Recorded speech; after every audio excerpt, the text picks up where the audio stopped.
Hello friends, welcome to expert guidance video classes. Economics lexicon video series में आपका स्वागत है। आज के इस वीडियो में हम एसेट्स और लाइबिलिटीज़ के बारे में डिस्कस करेंगे, यानी कि संपत्ति और लेनदारी, इनके टाइप्स क्या होते हैं वो भी आज के इस वीडियो में हम देखेंगे। So let's see one statement, assets give you future financial benefit, on the other hand liabilities will give you future obligation. इससे क्या आप समझ रहे हैं? इसका मतलब ये हुआ कि एसेट, कुछ भी आपके पास कोई भी एसेट है, कोई भी संपत्ति है, तो फ्यूचर में आपको कुछ ना कुछ फाइनेंशियल बेनिफिट देता है। मान लीजिए आपके पास कोई घर है, आपके पास कोई गाड़ी है, आपके पास कोई प्रॉपर्टी है, लैंड प्रॉपर्टी है, या तो आपके पास कुछ भी है जिसको आप बेचकर फ्यूचर में उससे कुछ फाइनेंशियल या फिर मॉनेटरी बेनिफिट ले सकते हैं, उसको आप एसेट कहेंगे। वहीं ऐसी चीज़ें जो आपकी लाइबिलिटी है, यानी कि देनदारी या फिर कह सकते हैं जिम्मेदारी, जैसे कि मान लीजिए आपके पास लोन्स हैं, आपने किसी से लोन ले रखा है, तो आप कभी ना कभी उसका पेमेंट करेंगे, तो वो एक आपका लाइबिलिटी हो गया। आप मान लीजिए आपने किसी से सर्विसेज ले रखे हैं, तो वो भी आपकी लाइबिलिटी है, उसको पे करना। सो that will give you obligation in future. Okay, तो इस इमेज को आपको देख के क्या समझ में आ रहा है? यहाँ पर दिखाया गया है कि एसेट ज़्यादा है, लाइबिलिटी कम है।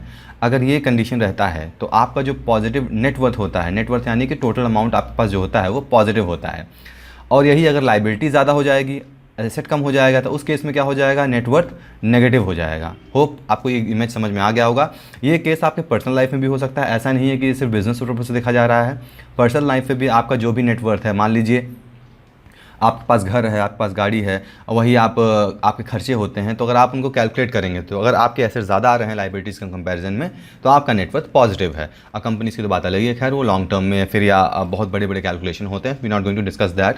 आपको सिर्फ टर्म्स समझने हैं यहाँ पर, ये टर्म्स होते क्या हैं। Fine, so let's start with assets. देखते हैं एसेट क्या होता है। तो एसेट मतलब संपत्ति होता है, ये तो हम देख ही चुके हैं। So according to definition, an asset is anything of value और source of value that can be converted into cash. यहाँ बात देखिए वही आ रही है कि कोई भी ऐसी चीज़ जिसको कन्वर्ट किया जाए कैश में, मतलब कि कोई भी प्रोडक्ट आपके पास कुछ भी है, उसको अगर आप बेच के कैश में कन्वर्ट कर दे रहे हैं। कैश क्या होता है आपको पता ही है, पैसे जो आप यूज़ करते हैं।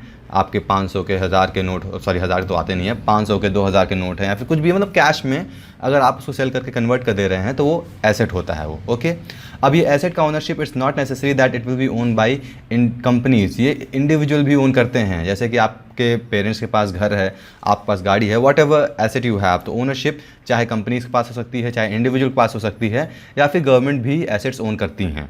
और गवर्नमेंट जो एसेट्स ओन करती हैं उनको पब्लिक प्रॉपर्टी कहते हैं, आपको लास्ट वीडियो में बता ही चुका हूँ। So this is all about asset. और कंपनी, जो भी कंपनी के लिए जो एसेट होते हैं वो उनको रेवेन्यू जनरेट करके देते हैं। मान लीजिए कंपनी का एसेट एक मशीन है, machine is also kind of asset for company. अब इस मशीन से काम करके, प्रोडक्शन करके वो रेवेन्यू, अपना प्रॉफिट जनरेट करते हैं इसी मशीन से, और कंपनी बेनिफिट भी करती है अपने बिजनेस में इन्हीं एसेट्स की हेल्प से। क्योंकि जो भी एसेट्स होते हैं, एसेट कितने तरीके के होते हैं, जब आप देखेंगे तो ये स्टेटमेंट आपको क्लियर हो जाएगा कि कंपनी कैसे एसेट्स का यूज़ करके अपना रेवेन्यू जनरेट करता है। Fine, so let's move towards few characteristic. उसके बाद हम टाइप्स देखेंगे।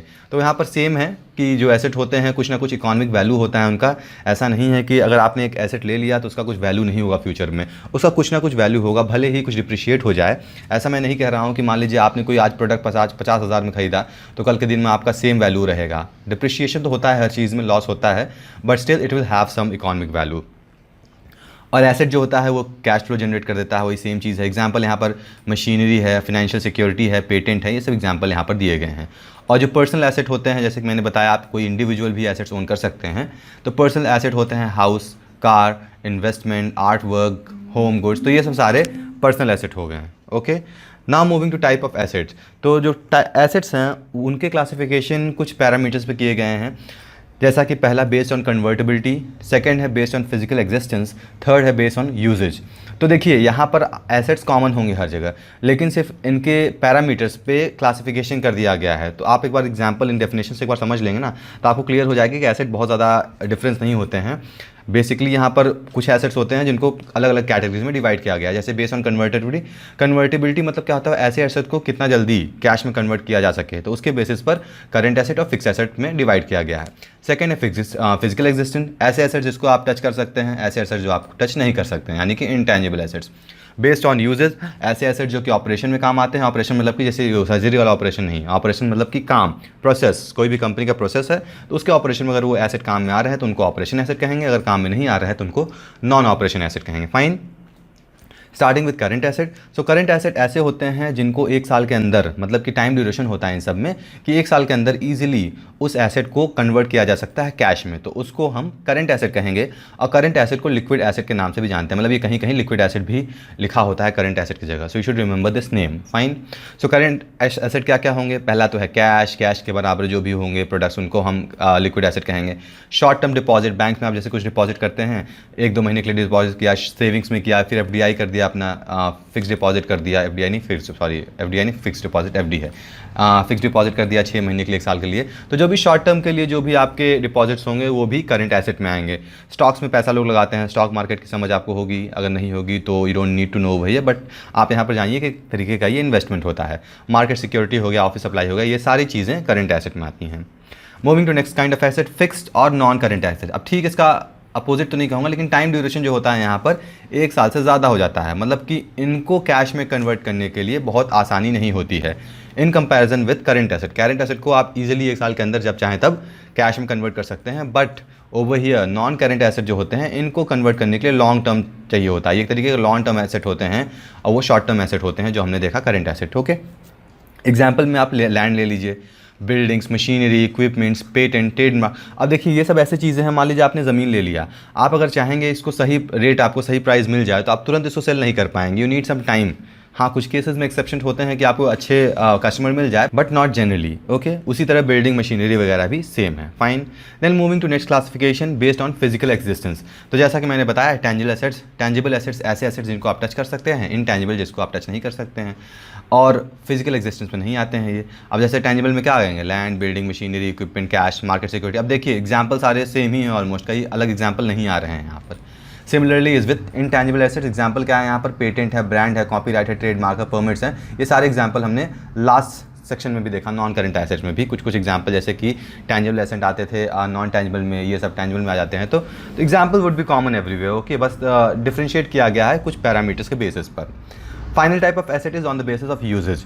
ऑपरेटिंग एसेट ऐसे एसेट्स हैं जो कि कंपनी के ऑपरेशन में काम में आते हैं, मतलब कि जैसे डे टू डे बिजनेस हो रहा है कंपनी का, सैलरीज देनी है, कुछ भी देना हो, तो वो ऐसे ऑपरेटिंग एसेट्स होते हैं। वही नॉन ऑपरेटिंग एसेट्स होते हैं जो कि कंपनी के कोई भी मतलब काम में नहीं आते हैं, काम में आते हैं लॉन्ग टर्म में काम आते हैं, तुरंत काम में नहीं आते हैं, ठीक है, नॉन ऑपरेटिंग एसेट्स हो जाते हैं वो। जैसे कि अब ऑपरेटिंग एसेट का एग्जांपल है कैश, बिल्डिंग, मशीनरी, इक्विपमेंट। देखिए इन सब का यूज़ करके रेवेन्यू जनरेट हो रहा था कंपनी, और जब रेवेन्यू कंपनी जनरेट करेगा तो उसी के बेसिस पर कंपनी रन करती है, इसीलिए वो ऑपरेटिंग एसेट में आते हैं। नेक्स्ट है short term investment, marketable security, vacant land, interest income from fix deposit. अब ये सब तुरंत कंपनी काम में नहीं आती। कोई मान लीजिए खाली ज़मीन है, तो ऐसा तो नहीं कंपनी अगर कल से चाहेगा तो कल से इनका यूज़ करके कुछ रेवेन्यू जनरेट कर ले, ऐसा तो होगा नहीं, टाइम लगेगा। That's why they are called as non operating asset, fine. So this was all about assets. Now moving to next topic, that is liability, यानी कि देनदारी। लायबिलिटी क्या होती है समझ में आ गया है, इसको हम बहुत डेफिनेशन से नहीं समझेंगे, यहाँ पर डेफिनेशन पढ़ लेते हैं, उसके बाद इसके टाइप्स देख लेंगे, and that will end a video. So liability is something a person और a company owes, usually a sum of money, and liabilities are settled over a time through the transfer of economic benefit including money, goods and services। यानी कि जो liability होती है ऐसा नहीं है कि सिर्फ कैश के फॉर्म में हो सकता है। यहाँ पे एग्जांपल्स देखिए, जो लाइबिलिटी होती है वो चाहे आप पैसे दे के पूरे कर सकते हैं, या फिर आप कुछ गुड्स दे रहे हैं, या फिर कुछ सर्विसेज दे रहे हैं, तो ये भी आपकी लाइबिलिटीज़ को पूरा करती हैं।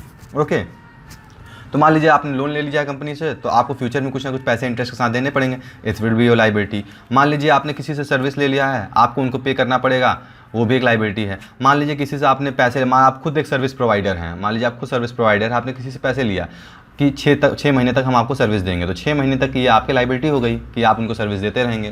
सो that will be call as liability. Okay, now coming to type of liability, तो एक होता है कॉन्टिजेंट लायबिलिटी, एक होता है करंट लायबिलिटी, एक होता है लॉन्ग टर्म लायबिलिटी। देखिए अगर हम फाइनेंशियली पढ़ेंगे, हम सिर्फ टर्म्स जानने की कोशिश कर रहे हैं यहाँ पर, इसलिए मैं बहुत डिटेल में यहाँ पर नहीं बता रहा हूँ, I am trying to make it as short as possible. तो कॉन्टिजेंट लायबिलिटीज़ ऐसे लायबिलिटीज़ होते हैं जिनको पे करने की कभी कभी ज़रूरत नहीं होती, मतलब इट्स नॉट नेसेसरी टू पे इट अल्टरनेटली, एग्जैक्टली, मतलब तुरंत पे करने की ज़रूरत नहीं होती है। जैसे कि ऐसा भी होता भी नहीं कि ऐसी लायबिलिटी बहुत रेयर होती है। मान लीजिए किसी कंपनी को कोई लॉ सूट है, लॉ सूट मतलब कोई केस चल रहा है, अब वो केस मान लीजिए 10 साल, 15 साल, 20 साल जब तक चलता रहेगा तब तक वो चलता रहेगा, जब केस का फाइनल डिसीजन आएगा तब जाके ऐसे तरीके की लायबिलिटी पे की जाती है, और कोई ज़रूरी है नहीं कि ऐसा डिसीजन कुछ आए ही, या तो बहुत रेयर ही होते एक तरीके से हम समझ सकते हैं।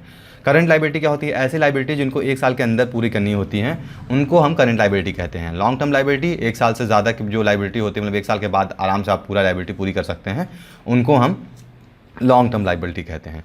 So that's ends today's video. Thank you for watching. If you have any question, you can always ask in the comment box. See you next video. Till then, goodbye.